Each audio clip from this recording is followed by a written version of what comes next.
Dolphins! Dolphins, what are you doing? Oh my God. Let's get into it. So, everybody, welcome to the Nobody Greater podcast. This is Chris again, giving you a little bit of breaking news. So, the NFL just came down really hard on the Miami Dolphins. I'm not just going to give you guys the synopsis of it. If you want that, you can go follow Adam Schefter on Twitter. But thanks to my guy, Phil Jones, NFL on Twitter. Go follow him. He's a great insider, especially for Raiders news. And he's a good person. He got all the official documents that the NFL sent out. So we're just going to go over it a little bit today. Just bear with me. I got all the info you need right here, your one-stop shop. And make sure you hit that like button and subscribe already. All right. So the Roger Goodell, he announced that the NFL had been investigating the last 6 months the Miami Dolphins, right? Him, along with former U.S. Attorney and SEC Chair Mary Jo White, you might not be familiar with her, also with a team of lawyers from the Debevoise law firm.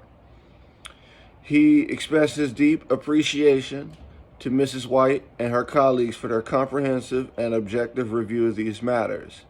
They were investigating the Dolphins from the time period of 2019 to 2022. Most of this investigation is coming off the heels of the Flores lawsuit that was filed earlier this year. If you guys remember, if you don't remember, I think I made a video of it. Just go look back on my page about it. But we all know Brian Flores,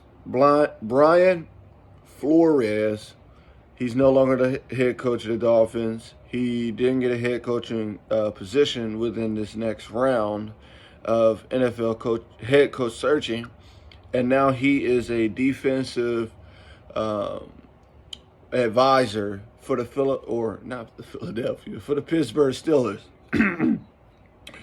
So the document reads, the investigation was focused on two of the most subjects that were presented within the lawsuit of Brian Flores.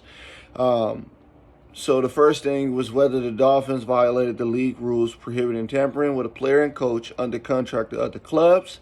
And the second was to determine whether during the 2019 season, the Dolphins intentionally lost games to improve the club's draft position in the 2020 draft, and whether Dolphins chairman and managing general partners Mr. Stephen Ross offered head coach Brian Flores financial incentives or otherwise encouraged him to lose games. The commissioner thanked the Dolphins for their cooperation provided by the club and its leadership. So they cooperated with the investigation, probably because when you got a team of lawyers, the commissioner and the SEC chair coming after you, you don't want to be sitting up there trying to get rid of things, because once you tell one lie, you got to keep making up another lie to keep covering up the original lie you told, and then eventually you'll get mixed up in your lies. And around lawyers, they're going to spot that out real quick. So it's better to just go ahead and cooperate and take whatever punishment they're going to give you. So it says that under the anti-tampering policy, that's the first situation they addressed. They violated on 3 separate occasions. Come on, Miami. Come on. I get everybody do it, but everybody do it in different ways, and everybody do it. They clean up their tracks a lot more clean than what you guys did. So it says that the Dolphins, the first bullet point, the Dolphins had impermissible communications with quarterback Tom Brady in 2019 going into 2020 while he was still under contract with the Patriots. So he wasn't even on the Buccaneers yet, and they were still talking and communicating with him when they shouldn't have. And you see, he didn't even go to the Dolphins after he left the Patriots. He went to the Bucs. It says those communications began as early as August 2019 and continued throughout the 2019 season and postseason. And it says that they were numerous, and they detailed discussions. They were conducted by the Dolphins' managing partner and the vice president, Mr. Beal, who in turn kept Mr. Ross and other Dolphins executives informed about the discussions of his discussions with Mr. Brady. So if he was going to come or if he wasn't, he was being the middleman basically in the situation. Mr. Beal. We're going to get back to him in a minute. The second thing addressed, it says the Dolphins again, not once, but twice, again had impermissible communications with both Mr. Brady and his agent during and after the 2021 season while he was under contract with the Tampa Bay Buccaneers. So they were willing to wait. They were they were that crush that was willing to wait on their high school sweetheart, basically, and still didn't get chose. Those discussions began no later than early December 2021, so December of last year, and focused on Mr. Brady becoming a limited partner in the Dolphins. So not majority, but just a limited partner, which, you know, it only increases Tom Brady's net worth, brand, and resume. And also possibly serving as a football executive, kind of like a John Elway. I would just, that's the best example I can give to you. Although at times they also include the possibility of playing for the Dolphins. Come on now. It says both measures, Ross and Beal, were active participants in these discussions. So as you can see, just from those 2 bullet points right there, we ain't even got to the third. Just from those 2 bullet points right there, that lines up with everything that Brian Flores was discussing in his lawsuit, with meeting up with the star quarterback on the private yacht, with him catching a boat to go meet him unexpectedly. It all lines up. It might not be exactly word for word. I'm pretty sure he couldn't say all that word for word. He wanted the NFL to do the investigation first. Excuse me, I just woke up. It's super early here. And, yeah, I just woke up. But it's okay because I'm giving you guys the breaking news. But it'll be real interesting. Just before I get to the third point, it'll be real interesting to see if Brian Flores is going to continue or drop that lawsuit right now he has against the NFL. I mean, he has a job within the NFL. And, I mean, they pretty much agree with everything that he discussed. All right, and then in the third point, it says in January 2022, the Dolphins had impermissible communications with Don Yee. If you guys don't know Don Yee, he's the agent of the then New Orleans Saints head coach Sean Payton, about having Mr. Payton serve as Miami head coach. So January of this year, they were discussing about potentially having Sean Payton come in and coaching the team. And this was also, they did not ask New Orleans at the time if they could speak with him because he was still a part of the team. And they also did this before he made his decision to retire as the head coach of the Saints. And it'll be real ironic if this was before or after the firing of Brian Flores. I believe it was after the firing of Brian Flores, but right before he retired, which it says from the NFL. And then they had the nerve after he retired to go back to the Saints and ask if they can officially speak with him for the first time. And you know what the Saints did? They declined it. And then it says right here, just a statement from Roger Goodell. The investigators found tampering violations of unprecedented scope and severity, which is bad. I know of no prior instance of a team violating the prohibition on tampering with both a head coach and a star player to the potential detriment of multiple other clubs. So, yeah, they were over a period of several years.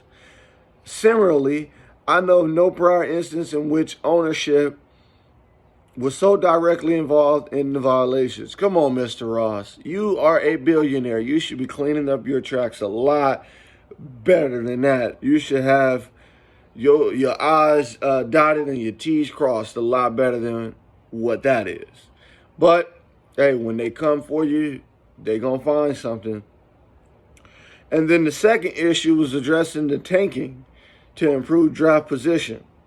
So they also did an investigation on the Dolphins to determine whether they intentionally lost games during the 2019 season to improve the club's draft position in the 2020 draft, and whether Mr. Ross offered financial incentives, otherwise encouraged the head coach to do so.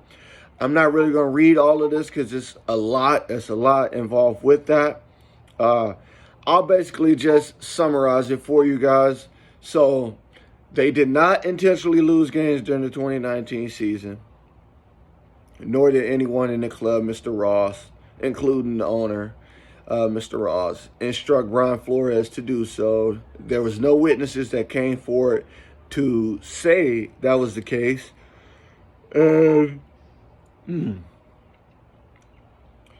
Yeah, that was basically pretty much it with that. And then as far as the comments that Mr. Ross were making towards Brian Flores, it says that he did the comments that Brian Flores said he did make as far as instructing him to lose the games, but it wasn't in the matter to be taken serious, basically. And he also did express his belief about the Dolphins' positions in the 2020 draft and whether they should take priority over losing rather than winning. And these comments were made frequently to the team president and CEO, Mr. Garfinkel, but also to Chris Greer, the general manager, and the senior vice president, Brian Shore, and Coach Flores. So he made a lot of these troubling comments to his high executives and his head coach, but it wasn't to be taken really much seriously, right? Even though the NFL takes that seriously, the executives, the ownership, and the coaching, they didn't take it really serious. So, and as we saw, the Dolphins lost the first 6 and then won 6 straight games after that. So, yeah, that's pretty much the synopsis of that. But let's get to the punishment, because that's what everybody's here for, the punishment. So, the punishment. Roger Goodell gave another long statement, basically just saying that his comments, Mr. Ross' comments, did not affect Coach Flores' commitment to win, and the Dolphins competed to win every game, and that Coach Flores should be commended for not allowing any comment about the relative importance of the draft position to affect his commitment to win throughout the season. So he's giving his props to Coach Flores for keeping the integrity of the game. And as a result of that, the Dolphins will forfeit their first-round selection for the next year's draft and their third-round selection for the year after this draft, so 2024, their third-round selection. Also, their owner, Mr. Ross, is suspended through October 17th of this year, so he'll be able to come back October 18th. And then during this period, he may not be present at the Dolphins facility, may not represent the club at any team or NFL event, and he may not attend any league meeting prior to the annual meeting in 2023. And he is removed from all league committees indefinitely and fined $1.5 million, which is like that to a billionaire. Also, Mr. Bruce Beal, the Dolphins vice chairman and limited partner, may not attend any league meeting for the remainder of the 2022 season, and he is also fined $500,000. So he got hit. I feel like he got hit harder than Mr. Stephen Ross. So it sounds like he was pretty much the fall guy for being a middleman, basically, in between Mr. Ross and Coach Flores, and also setting up those meetings and keeping in communication with Tom Brady. So, yeah, he's pretty much what that sounds like to me. You guys might feel differently. It sounds like the fall guy for the Dolphins. Blah, blah, blah. All right, and then it's just talking about keeping the integrity of the game, basically. But that's pretty much all the information that's came out so far regarding the Miami Dolphins and the NFL's investigation with them. It's pretty sad, if you be honest with you, that they had to go out all out, literally, for those years to try to get Tom Brady and Sean Payton, and they didn't get neither one. They had to settle for Mike McDaniel and keep the quarterback they had, which is a solid quarterback. I really like Tua. And to be honest with you, they love Tua out here in Hawaii. So I liked Tua before I even moved to Hawaii. So I don't know why, but I mean, who don't want Tom Brady? So I ain't gonna say I wouldn't have tried to get Tom Brady, but I wouldn't have been tampering and risking the integrity of the game to try to do so. But that's just my thoughts on the situation. You guys can drop them in the comments. Miami Dolphin fans, let me hear what y'all thinking. Make sure you hit that like button. Make sure you subscribe. That's all I got for you today. Peace.